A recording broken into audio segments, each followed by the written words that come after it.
آدم بدون غم نمیشه راه بی پیچ و خم، نمیشه آرزوی کم، نداریم آرزو که کم، نمیشه خستم از کلام قصار و راویانی که سعی میکنن در شفای حال من تاریکم.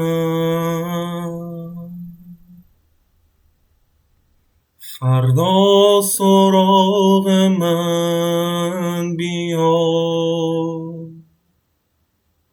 یک روزه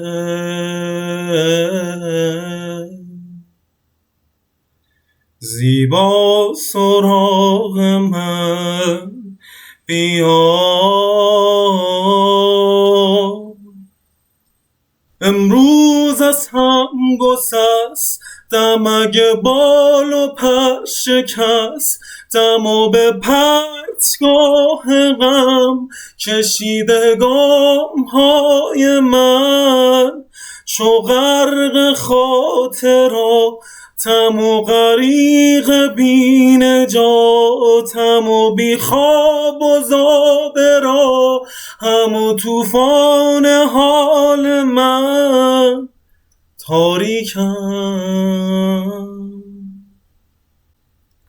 فردا سراغ من بیا، یک روزه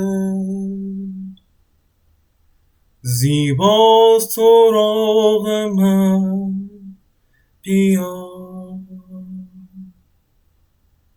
In psychology, they say that humans have four main emotions. The first one you feel as you come out of your mother's womb is fear, and we have anger, sadness, and happiness. These are all what makes us human, and yet anything but happiness isn't accepted. For some reason, it is not okay to not be okay. It is not okay to be stressed, be angry, or be sad. For some reason, we all need and want to always be happy, even though humans are not always happy. That is not what makes us human. We have all sorts of different emotions, and they all come from these four, as psychologists, like I said. And it is okay to be sad sometimes.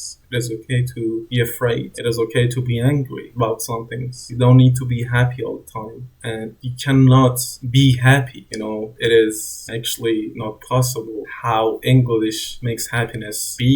Happiness isn't something that you can just be. It is not a position. It is a reaction to something. And if you want to be happy, you have to find a reason that makes you happy. So you cannot be happy. The same reason as you cannot be angry for no reason. You have to find something, or something happens that makes you angry or afraid or sad or happy. And it is okay to let yourself feel it. You don't need to always be so energetic. You don't always need to be your best. Sometimes just being is enough. Sometimes just showing up. Sometimes just waking up and getting to work, or just being is enough. And it is important even for language learning, because language learning isn't like a sport. Even a sport. When you want to learn something, you have to devote your life to it. And if you want to learn a language, you're saying you want to use that language from now on in your life. And there are sometimes that you're not feeling happy, you are not in your best mood, and cannot really do what you want to do, even though you want to do it, but you just don't feel like it. I'm just here to say that it's okay. As humans, that is who we are. Sometimes we can just do what we want, even though we are in control of our bodies. So don't be harsh on yourself. Don't beat yourself up, because that would just make you more sad and unhappy. If you're unhappy that you are unhappy, it will just make you more unhappy. That is an interesting quote. Yeah, I know, but it is true. If you're sad that you're not happy, the result is you're going to be more angry with yourself, and that would make you more unhappy. So do as much as you can every day. You don't need to do your best. You don't need to complete the task. Even just starting it and doing it even for 2 minutes, it counts. You wanted to do it. Now, of course, there are are times that you might be actually procrastinating, but you're not talking about that. I know you are not like that. I know you always do your best. I know you. So don't beat yourself up. And in this journey, if you're not there yet, if you're doing good, that day will come. And I want you to be ready to face that day. The day that you're not feeling like it. You're not happy. Maybe you're angry. Maybe you're really mad about something. And you just can't focus. It's okay. It's okay to be angry. But don't beat yourself up. Don't give up. It will change. Everything will change. Everything is always changing. So as your emotions. So just feel it. Just feel that emotion, that moment. Why are you feeling that? And grasp it. Learning a language isn't just learning a language. It's learning how to understand people that we cannot communicate with. It is a lot more than what it seems. It is a lot more powerful than it seems. And you have came a long way in this whole series. So I feel like you deserve this whole mantra, this whole dialogue of mine. Sometimes, instead of studying the language, you should think about why are you learning that language. You should go and search the culture of the language. You should feel that language and try to connect with people with that language and see how they are, and you can understand them better. Learning a new language isn't just you're now able to speak a new language. It is a lot more than that. You're able to understand a whole new race and culture of people. You now understand a lot more about a lot of more people that you have never met before, because you know what language they used to think and how they think, because languages are different, and you're doing something very magnificent, something that very few people do. And I just want you to be really proud of yourself that you're doing this. And I am personally, genuinely proud of anyone who has came this far. And I know you are different and you can do whatever you really want, but you really have to want it, and you really have to say it out loud that you genuinely want it. Don't say you can't, because you can. And don't give up, and don't let your emotions define you. And in this video, the reason I'm saying all this is because maybe I myself don't feel that energetic. It's been a month since my last video and nothing really major happened, but I just didn't feel like it, and I still don't feel like it, but I love my job. I love the reactions I get. I love my followers, and I really love the fact that maybe even one person is watching this and learning Persian with me. That is just what keeps me on going, and I know I will get to where I want, and I make Persian a language that people will study in the future, like Spanish or Japanese or Korean, because Persian and Persian culture is very deep and good. So having a target and having a plan really helps. Thinking that I want to reach that, doesn't matter how big it is. The bigger it is, the better. Doesn't matter how absurd it seems. It is just good to have a plan and a dream. If you don't have a target, you're probably not going to learn a language. You should really want to learn a language and have a target for it. Like for Japanese, I wanted to go to Japan, so I studied really hard. And at the end, I wasn't able to go, at least until now, but I learned Japanese and I have so much more in my head than anyone else around me. So I'm proud of myself, and I can speak to Japanese people, understand a lot more things that some other people can't, or a lot of other people can't. So you're not just learning a new language, you're changing your mind. You're becoming smarter, better, and stronger. So I just wanted you to have a plan. Don't let your emotions defy you. Never quit. It's okay to take breaks. Maybe you didn't study for a month. Doesn't matter. It doesn't mean you have quit. No, it doesn't mean you have given up. It doesn't mean that you have forgotten everything. No, it is all in here. You just have to remember it. Even if it's just 1 year, you haven't learned anything in 1 year. Doesn't matter. Just keep on going. If you think and you want to do something, do it. I know it sounds cheesy and everybody said it's like Nike, but it is true. The journey of 1,000 steps starts with the first step. And that sounds really absurd and basic. Like, of course, it starts with the first step. All right, we know that, but even though we know it, we never take it. We're stressed about the 100th steps or steps beyond the first step. And we never even take that first step. But always take that first step and don't think about the future. Just take the first step and everything will unfold from there. And yeah, I've said everything that was in my heart, as we say it in Persian. Now let's start the lessons. خیلی خوب، اوکی. let's get to our lessons. It took me a day to get here. Yes, it is 24 hours after the scene you just seen. And now I'm clean. I just showered and ready to teach you our last part of the first section. Yes, we are starting to getting close to the ending. Now, before we start, let's look at what we have learned in the past part.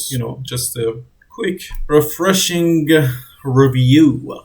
So we learned about spoon, بشقاب, چاقو, قوری, قندان, right? Plate, knife, teapot, and sugar holder or قندون. I genuinely found nothing for an equivalent. It's just قندون. And our syllable was ق. Then we had گل, لانه, nest, بلبل or bubble or گل, which was flower. And our syllable was ل. Then we had naranj و برنج, which is tangerine and rice. And shalizar is rice field. I don't know why I didn't find the equivalent when I was recording, but I guess just my mind wasn't working properly. Anyways, then we have juje, which was baby bird, any bird, گنجشک, sparrow, and rice, tangerine. Yes. خروس خوش‌آواز, do, خورشید and nok. Nok is big, خورشید is sun, and do is two. And that was what we have learned. And of course, oh, yes, we also learned that. And now this lesson is mahtab. Mahtab means moonlight. Ma, as we are seeing here, is moon, and mahtab is moonlight. مثل آفتاب. Tab comes from tabish, which means radiating or radiation. And when we want to say the moon is radiating or glowing, we would say mahtab. It is the glowing or the radiation of the moon. So it is mahtab, okay? It is moonlight. Mahtab is moonlight.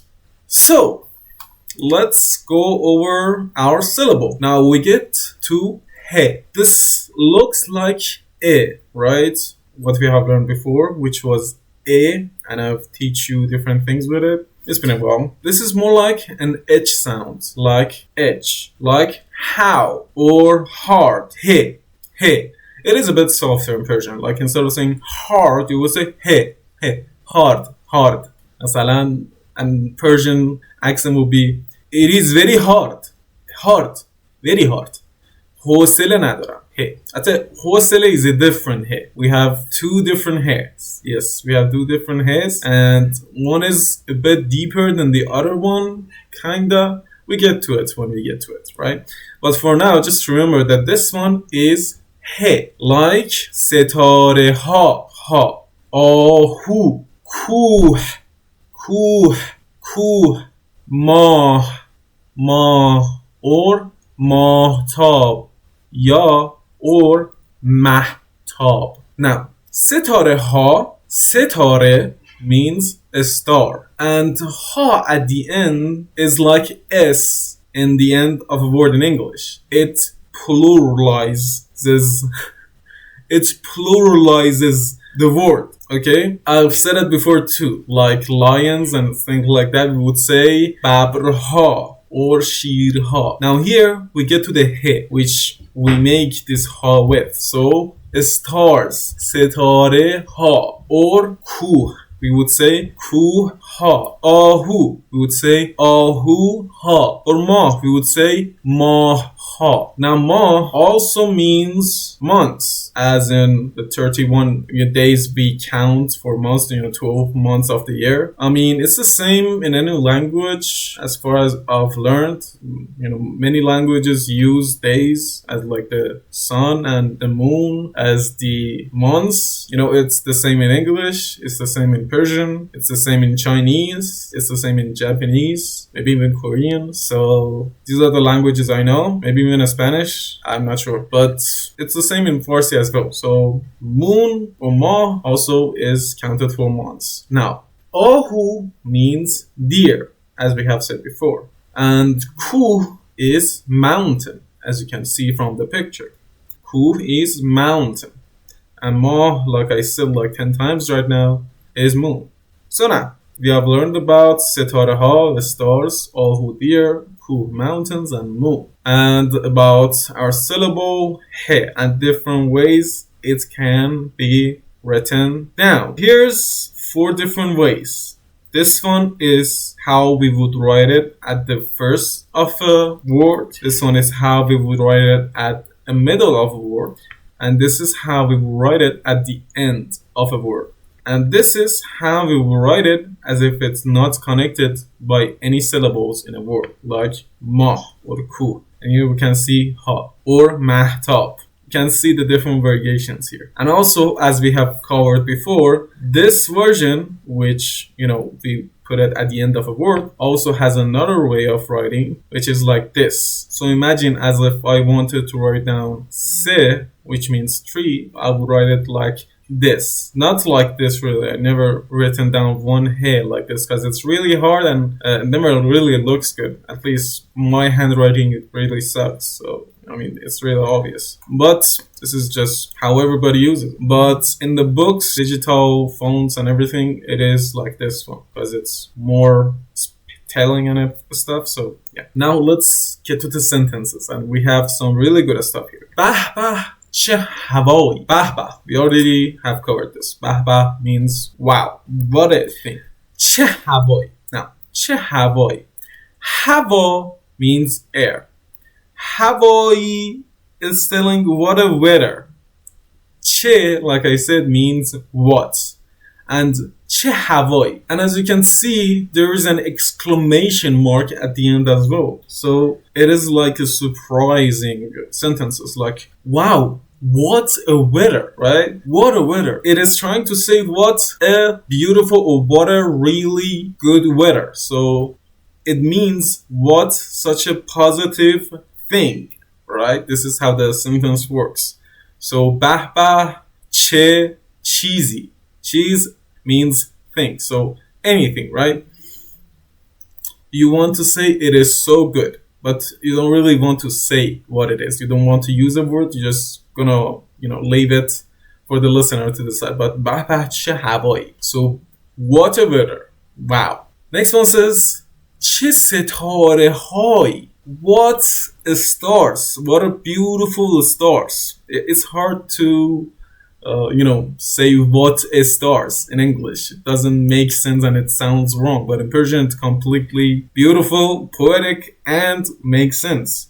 Che setare hai. But it is saying, what a beautiful sky and what beautiful stars. Now the next one says, che mahtab zibai. Now this one says the whole sentence. What a beautiful moonlight. Ziba is beautiful. So what a beautiful moonlight.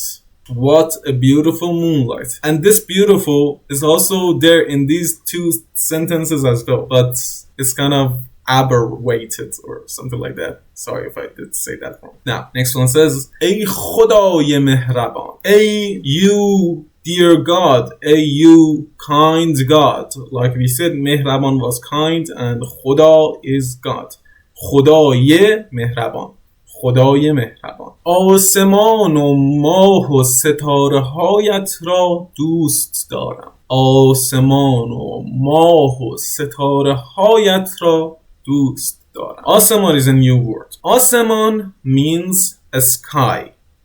A sky, okay? آسمان is a sky and it's, really near to the topic that we are talking, stars, moonlight and everything. So Asaman is a sky, and they both have se or s. So Asaman, a sky. Ma is moon. Setare is a star, and setare hayat.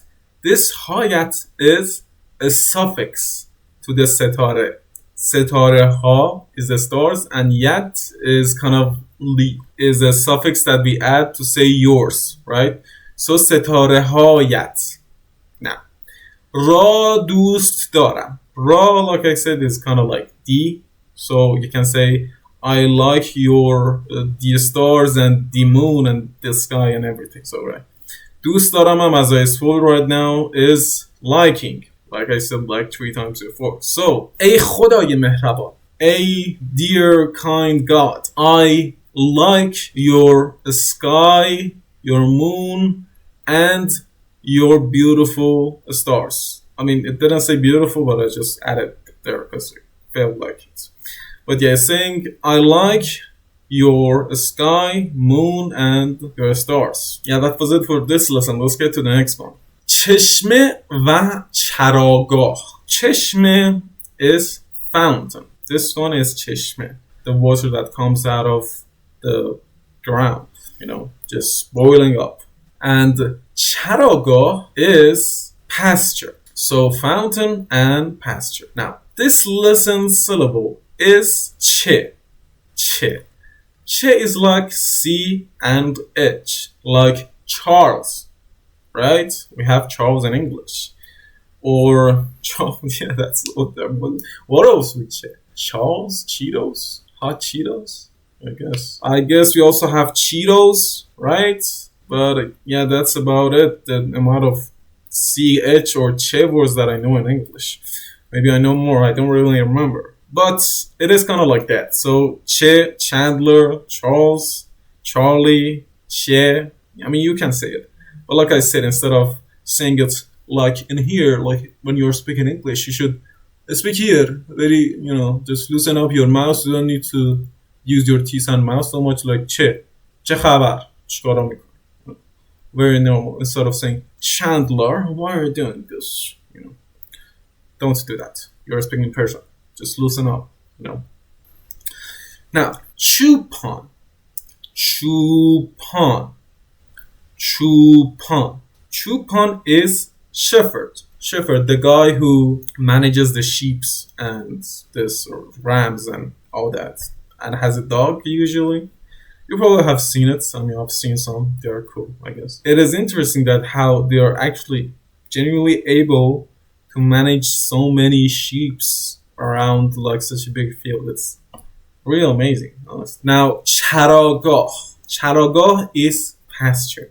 Now, even though it's saying چراگاه, I guess it's the right way to say it, but we also usually say it like چراگاه as well. So yeah, we would usually say چراگاه because چراگاه is hard to say. چراگاه is a bit easier, and I've never really heard anyone actually say چراگاه. Unless they're like a Persian professor teaching Persian and they're trying to be as specifically speaking Persian as much as possible. And they're not trying to use Arabic words at all. Because there's like a thing with Persians that they're trying to, or some people try to use less Arabic words saying, no, this is Arabic. It's like, dude, come on. I mean, I understand that people's like Arabic and Persian are so close and we're using them so much. What's the point? Just really, I don't know, it's weird and it doesn't really make sense. Anyways, we have Booch. Booch. Booch is ram. Booch is ram. Next to sheep, I guess some people have boochs. I'm not sure if I've ever seen one, but they're cool, I guess. Especially the ones that climb the mountain and stuff. Now, چشمه, which was fountain. چشمه, چشمه. And we have چادر. چادر. چادر is tent. As you can see here, this is چادر. چادر or camp. What do you call them? چادر. They are also, as you probably have heard before, the hijab the Muslim girls use to cover themselves up. The black cloth or maybe even white, they're different, but usually it is black. So that's also called chador, and people who wear them are chadori. But this is also chador, the tent that they go into. And if you want to think about it, they are really close because they are both cloths and they're both usually dark, and you go inside them and cover yourself up, So very similar. Then we have qarch. As you can guess, this qarch is mushroom, qarch. And this is the most toxic, poisoning mushroom I have ever seen. Honestly, what kind of mushroom is black and white? Jeez. And these are our words. Pasture, shepherd, pasture, ram, fountain, tent, and mushroom. What a selection of words, honestly. I've genuinely learned 3 of these words before recording. why do you need to know this? I don't know. I've been using English for like 6 years in my life and never really needed to learn this. So now let's get to the sentences. چه روز قشنگی. چه هوای خوبی. Now it is emphasizing on that چه thing. So it is saying چه روز قشنگی. روز is day. قشنگ is beautiful and قشنگی is what a beautiful day. So what a beautiful day. چه هوای خوبی. خوب is good and هوا like I said is air or weather. So چه هوای خوبی. What a beautiful or what a good weather. What a good weather. What a good weather. Why did I turn Indian all of a sudden? I don't know. But what a beautiful weather. گوسفندان در چراگاه می چرند. گوسفندان are sheeps. گوسفند is sheep and گوسفندان is the plural form of sheep. So like I said, not every word gets pluralized by ha. Some words are different and like گوسفندان, not گوسفندها. But honestly, as a foreigner, if you just say گوسفندها, everyone would understand you. Like, it's not that big of a deal. You don't really are not going to expect so much Persian from somebody who's learning Persian as a Persian. So yeah, don't make it hard on yourself. If you're starting to talk Persian or trying to practice, it's okay. Don't try to be perfect. You're gonna learn it on the way. Now, چراگاه is pasture and میچرند is gazing. Yes, gazing. I think it was gazing. So the sheeps are gazing in the pasture. در گوسفندان در چراگاه pasture میچرند gazing. گوسفندان the sheeps در این چراگاه pasture میچرند gazing. قوچ کنار چشمه ایستاده است. قوچ is ram. کناره was next to and چشمه was fountain. ایستاده means stopped or stopped moving. It is standing, but not really standing like in 2 feet, but like being still. Now, ایستاده does mean standing up, right? Like genuinely standing up, but it also means waiting or being still at the same time. So you get the hang of it, but yeah, I guess, yeah. It means the both thing at the same time. You have to understand it by the context. And as the context we are seeing here, a ram can definitely not stand up on 2 feet. So it is a standing up on its 4 feet, right? So it is a standing next to the fountain. چوپان زیر درخت نشسته است. Now, چوپان is shepherd, زیر is under, درخت is tree, and نشسته. Now, نشسته or نشستن is a verb we use for sitting down. So he is sitting down under a tree, and ast is, right? So, چوپان زیر درخت نشسته است. The shepherd is sitting under a tree. Now, we get to lesson 15, which is the last lesson of the section 1. or بخش اول. درس 15 ژاله و منیژه. ژاله and منیژه are names, so they don't mean anything, they're just names. Why this lesson name is ژاله و منیژه? Because this lesson syllable is ژ. Now this is a really special sound, isn't it? It isn't in Arabic, it isn't in most languages really, it's in Russian though. And in Russian it sounds kind of like Persian. So ژ. How to pronounce ژ? It's like z, right? Z. Your teeth has to move and your tongue has to be behind your teeth, right? ژ, s, z, z, sh,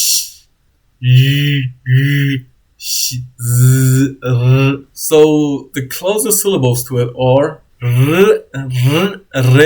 r, or z, or z.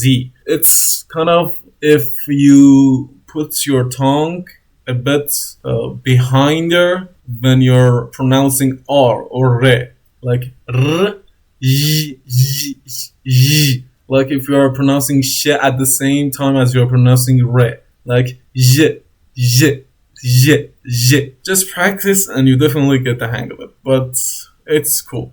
And there aren't really many words with j. Like maybe I haven't even used j in like months, honestly. It's the first time I'm saying it. So yeah, it's a really, really rare syllable, honestly. But we do use it, right? So Zhale is a name. Manizhe is a name. Really beautiful names, but I have to see a person with that name in my life. Never seen one. I've seen many different names, but not this one. Not even in movies or in fiction. Nowhere. Just in here, honestly.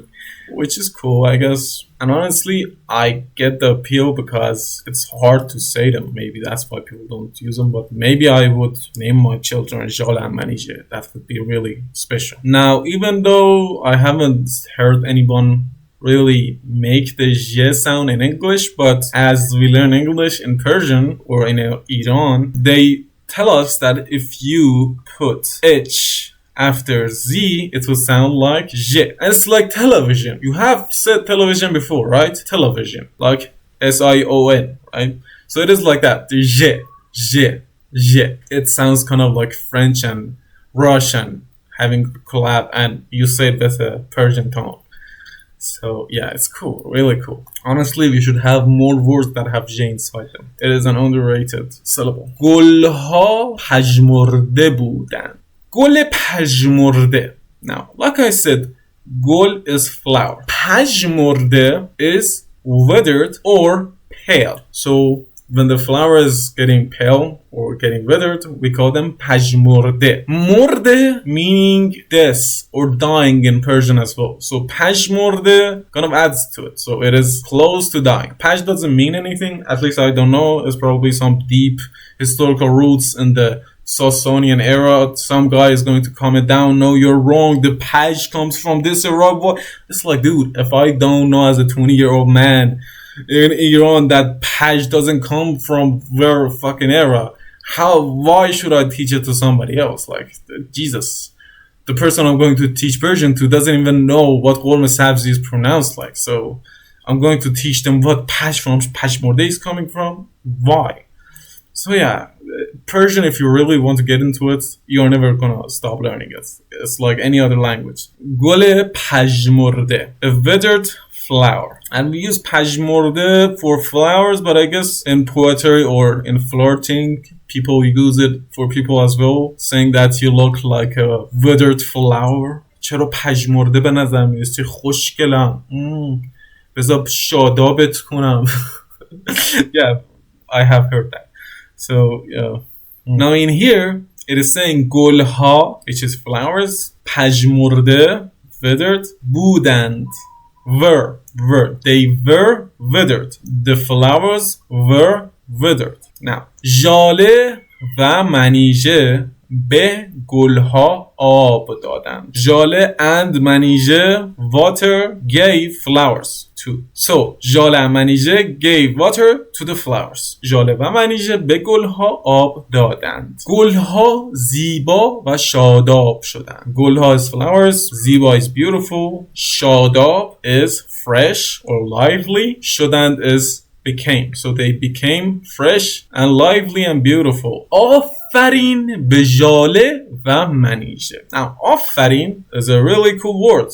We use it to say well done or good job. But yeah, I guess it does mean good job or well done, but not quietly. Because I don't know. It doesn't feel like the same to me. I feel like آفرین is better. Because you're praising the person itself. آفرین. It doesn't mean anything specific because, I don't know, it doesn't have that meaning. We never learn. It doesn't come from anything that at least I know. It definitely comes from something, okay? Don't come at me. But it's just something that we heard from childhood after we have done something good. So it feels really good hearing it. آفرین. It means something good. Like you have done something good, you are being good. It does mean well done and you have done a good job, but you know, I feel like often is a bit more powerful. I don't know, at least for me. Base 2 and Zhale and Manizhe is their name. So well done to Zhale and Manizhe. Now, let's get to the last lesson of the first section. Kitab khani, book reading. Kitab is book and khani or khandan is reading. So kitab khani. Now before everything we should go and look up the syllable because this one is a special one. Now so far we have learned khe, we have learned ve, and we have learned a. So how is khava is a new syllable? Like what is going on here? And the truth is khava isn't a new syllable. No, it is not. But why is it here then? Because like T-I-O-N and S-I-O-N in English, we don't pronounce them as Sion or Tion, right? We pronounce them as Shin and Jin. This one is the same. We don't pronounce it as Khaba. We pronounce this as Kha. Kha. We kind of ignore this one. We kind of ignore the V at the middle. Like it doesn't exist. But we have to write it. So it's kind of weird. I know. There is no logic, absolutely not any behind it. But it is how some words are made. So let me get to the words and show you how we use kha, right? So khandan, right? We write down khavandan, but it is khandan. Khabidan or takht khab ya khahar. Now actually I just remembered. There is a reason why it is written down like this, because in ancient Persian or before us, they actually said khaba, like they would actually say khawabidan or khabidan, right?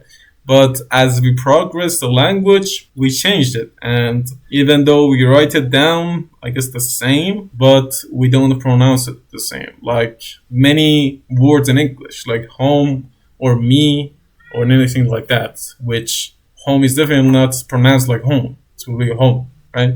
Or house, or also though. So it's, I guess, like that. And it is really simple. I mean, it's genitive, so it's kha.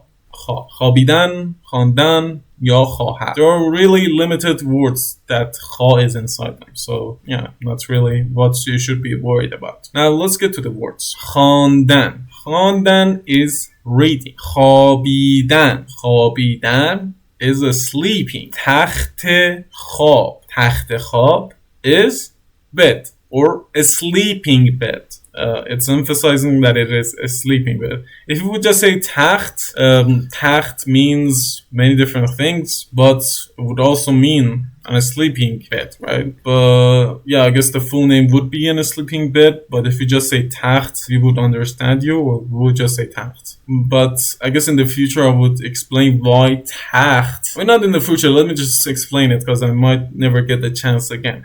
So it is really hard to say why we should specify takht khab, because takht is, how do you really explain it? Okay, I have had many problems with explaining different things from Persian, but this one is actually might be the hardest till now, because takht doesn't have the hard definition as much as I know. Anything that is like big as the size of a sleeping bed, but it's in like wood, we would say takht. Like خیال تخت باشه. You shouldn't worry about it.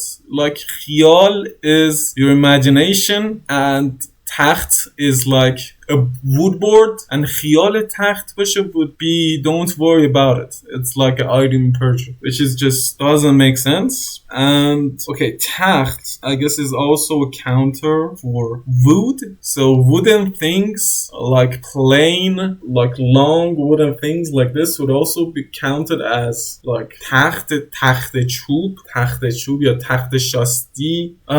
It's hard to explain it like this because there are so many things that identify as takht. Anything that is made of wood, I guess, or kind of is wood-ish, or comes from a tree and is like has 4 corners and is as big as maybe a bed, is considered a takht also, maybe, yes. I'm not sure about that, but that's the closest thing I can tell you. I guess you can go and search it. I've never came across it. I never thought in my life that there would come a time that I have to explain what is taht in English. Like, it is really hard to explain it. Genuinely really hard. I don't know. I guess you have to just learn to understand it. You have to just go and you just be like, oh yeah, taht. And you also struggle with how to explain it too. Okay, anyways, let's get to the sentences. من خواهر خوبی دارم. Man, I. خواهر is sister. خوبی is good. دارم. I have a good sister. من خواهر خوبی دارم. Now, in the past lessons, we have been seeing that words having that ye after them as a suffix, after many words. Now, why is that? It is because if we were to say من خواهر خوب دارم, it would sound weird. We have to add a ye, so it would be obvious that we are talking about the word before it. من خواهر خوبی دارم. من خواهر خوبی دارم. من خواهر خوب دارم is weird. من خواهر خوبی دارم. You have to add a ye. So the reason the ye comes after as a suffix is because it is trying to say it is for the word before it. So yes, you have to use it. And if you don't, you would sound weird. That's all. I'm not teaching the grammar thing for it right now because I'm not really sure. I have to go and search for it, but that is the reason. Just stick on to that. خواهرم آزاده قبل از خواب برای من کتاب میخواند. خواهرم, my sister, آزاده, it's her name, قبل از خواب. قبل از is before. قبل is before and قبل از is also before. خواب is sleeping or sleep. برای is for. من, I, کتاب book. میخواند reads. So my sister آزاده before asleep, for me book reads. خواهرم آزاده قبل از خواب برای من کتاب میخواند. My sister آزاده reads books before sleeping, before I sleep. من داستانهای شاهنامه را دوست دارم. من, I, داستانهای. داستان is a story. داستان means a story. داستانها is stories and داستانهای شاهنامه is stories of شاهنامه, the famous book of the Persian language, you know. را دوست دارم, like, you know. So I like the stories of the شاهنامه. ما همدیگر را دوست داریم. ما means we. ما is we. همدیگر, each other. همدیگر means each other. را دوست داریم. We like each other. Or it is more like saying we love each other. Even though it is saying like, but because they are, I guess, brother and sister, and saying we like each other, it's more like we love each other. It's deeper than liking in English. It is more like, or more towards loving. At least that is what I feel about this text. Because دوست داشتن is a lot deeper of interest than liking in English. It is genuinely more closer to love. And yes, these were our lessons. Now, as if you were seeing, our first section have ended, and now we are on روانخوانی, the last part of the book. Now, let's end this part with this poem. جشن در آسمان, a party in the sky. وقت غروب است, خورشید زیباست, مثل عروس است, از دور پیداست. یک ابر نازک افتاده رویش, مانند یک تور بر روی مویش. داماد پس کو؟ او توی راه است, من شک ندارم آقای ماه است. جشن عروسی در آسمان هاست, صدها ستاره مهمان آنهاست. It's a really cool poem. I really like this one. I might even come out and say this might be my favorite. Who knows? So the core meaning of this poem is the moon and the sun are getting married. So moon is the groom and the sun is the bride, and they are having a wedding party, and every star is a spectator or a part of this party. So it is saying it's time. I don't really want to translate this whole poem, honestly. It's too much. Who cares?